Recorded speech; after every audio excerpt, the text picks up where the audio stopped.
sumainyo nawa ang pagpapala at kapayapaan ng ating Panginoong Hesukristo.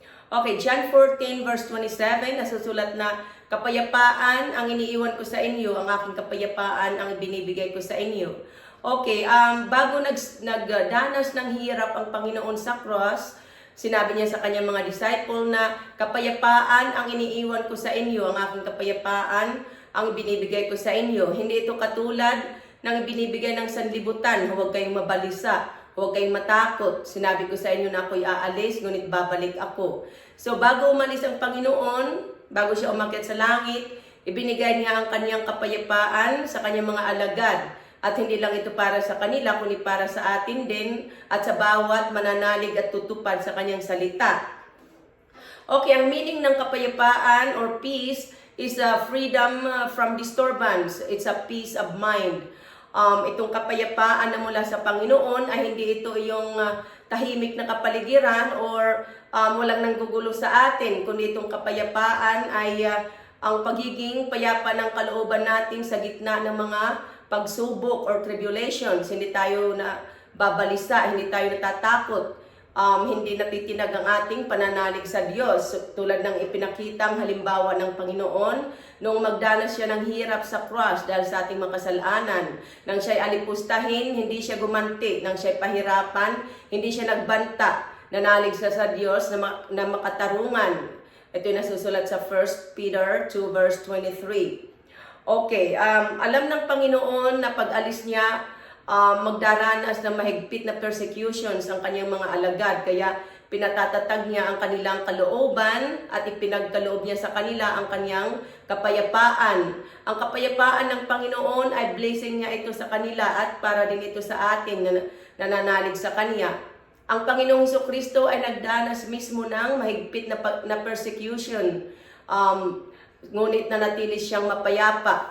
So, ang kapayapaan ng Panginoon ang mag-iingat din sa atin sapagkat magdaranas din tayo ng mga pag-uusig. Sapagkat sinabi ng Panginoon na walang aliping nakahihigit kaya sa kanyang Panginoon. Kung sinabi ng Panginoon, kung ako'y inusig nila, uusigin din nila kayo.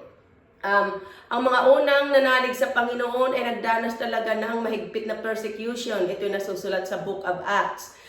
Sa Book of Acts, nasusulat doon na sila pinapatay, binabato, or ikinukulong. Ngunit nanatili silang tapat sa kanilang pananampalataya sa Panginoon hanggang wakas. So tayo rin ay magdaranas ng mga pag-uusig dahil sa ating pananalig sa Panginoon. Okay, tayo ay nasa mga huling araw na ayon sa kasulatan.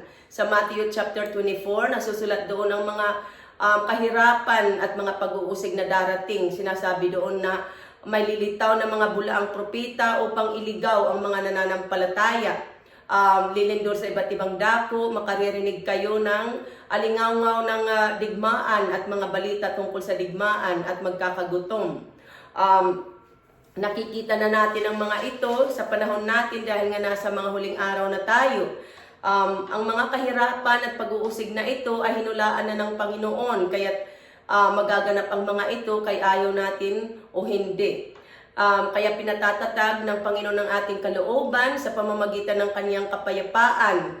Ang kapayapaan or security na ibinibigay sa atin ng Panginoon ay hindi ito katulad ng ibinibigay ng sanlibutan. Hindi ito katulad ng ibinibigay na security ng salapi. Kaya huwag tayong magtiwala sa salapi o kahit na sa tao. Sapagkat ang salapi ay walang magagawa ito sa atin kapag tayo humaharap ng mga pag-uusig o mga pagsubok. At kahit ang ating mga kapamilya, wala yan silang magagawa para sa atin pagdating ng mga pag-uusig. Kaya sinasabi sa atin sa Biblia na manalig tayo sa Diyos at sa Kanya lamang tayo magtiwala.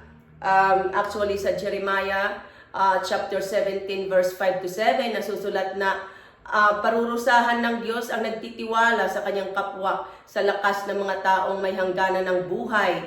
Ngunit maligaya ang nagtitiwala sa Panginoon, pagpapalain ang umaasa sa Kanya.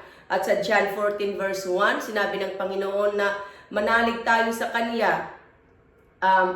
Sinabi ng Panginoon na huwag tayong mabalisa, manalig tayo sa Diyos at manalig din tayo sa Kanya.